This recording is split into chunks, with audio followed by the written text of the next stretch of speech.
Okay, let me just see. I'm intrigued by the idea of treating my career as a small business. How can I measure my return on investment in terms of time, effort, and resources invested in my job search? And what key performance indicators should I be mindful of? Okay, this sounds like the person who's an MBA. I love this question. Okay, so a small business has a good small business. Small business has a product that's defined, have market, that they have a market they're going after. Then they have market, and then they have ways of marketing. So ways of marketing themselves. So all of these things, and I guess I could give you more. These are really the largest things that a business needs to do. So in terms of return on effort invested in your job search and so forth, the smartest thing you can do, and if I were you, I would go back and I would watch webinars that I've done reviewing people's resumes. I would also go back and read books I've written about resumes, because that your product is how you define yourself on your resume. And then the market, once you have a product, then you have a market. So the product needs to practice area, et cetera, you need to do. And then you need to decide what market you're interested in. Are you interested in large firms, small firms, locations, all these sorts of things? You need to understand that. And then you need to understand how to market yourself. There's ineffective marketing, and then there's effective marketing. And so ineffective is if you try to do what everyone else is doing. That's like that in business. If when you see like a local magazine or something in a community, maybe 50 restaurants will be advertising themselves with ads.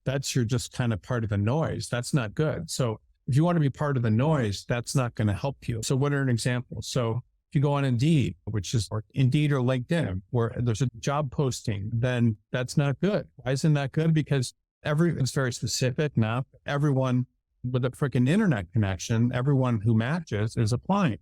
So could be hundreds of applications. You're part of the noise. Doesn't mean you will get a job on there, but you're part of the noise. That's one thing.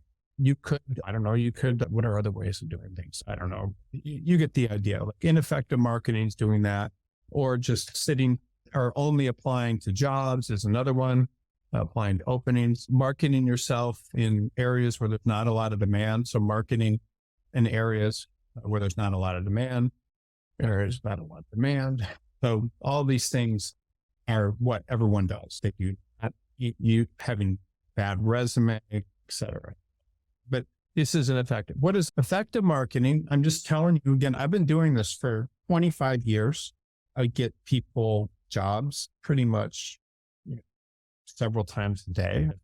So what do I think is effective? Effective is, and again, I'm not bragging. There's a lot of people helping me. I'm not doing anything special. I'm doing something I'm going to tell you how to do yourself. So I'm not in any sense of the imagination bragging, and I'm not trying to, but what is that? It's applying to places without openings that look like good matches, meaning you use Google and other things to find firms that match what you're doing. That's a smart thing to do. Dropping your resume off in person, sending resume through the mail, not email that's on their desk. I'm going to talk about one of my own companies right now, but I'll tell you why I like it. Law Crossing, it finds jobs on. So these are all paid advertisements. So these companies are paying firms are paying to have their jobs posted.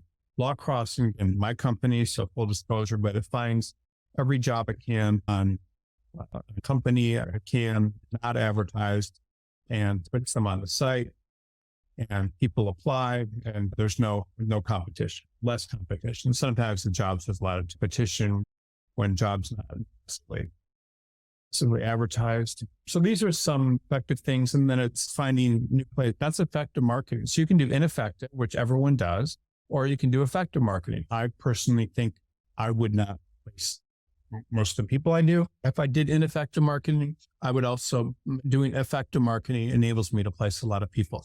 So I want to tell you a quick story just to give you a sense of how powerful this is. Until I learned a lot of this. So when I was in college and law school, and I got out of law school, I was an asphalt contractor. And what would I do as an asphalt contractor? It's very messy work. It's so messy that your trucks and things get tar and everything all over them, seats, and they're pretty much ruined every summer. So I would buy new trucks every summer.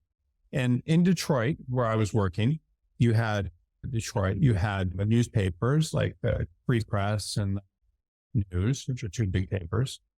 And then you had Auto Trader and things like this is where to buy trucks, used trucks. So I would buy these crappy trucks and use them one summer and then used trucks. And this is just what I did back then. This is before the internet, all that kind of stuff. Detroit Free Press, and there's Auto Trader.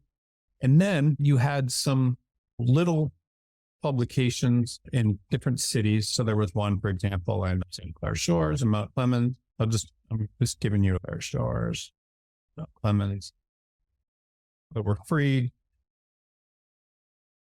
And these required a lot of pictures and take pictures and stuff. And then these expensive, large distribution. And believe me, even though it seems like a lot of information, I'll explain it to you.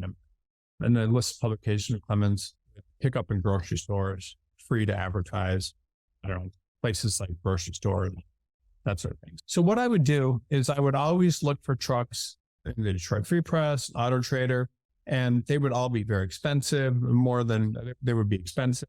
There would be a lot of competition for them because they were well advertised and so they were getting a lot of people. And then there would always be these little publications. And so there might be one, I don't know, called Penny Saver or something, but there might be one. And so I would call these people at the big papers and Auto Trader and stuff, and everyone would have prices and be inflexible, have a lot of interest and things. But then there were all these little publications, like in some of these areas that didn't have a lot of distribution. So they'd be like in St. Clair Shores or Mount Clemens or Warren or just different places, and the people could advertise there for free. What would happen when I would call these people is they would be incredibly flexible on the pricing. They would think that they had something that wasn't worth a lot of money. They had not received a lot of calls. They were very eager to get one. They were very eager to negotiate.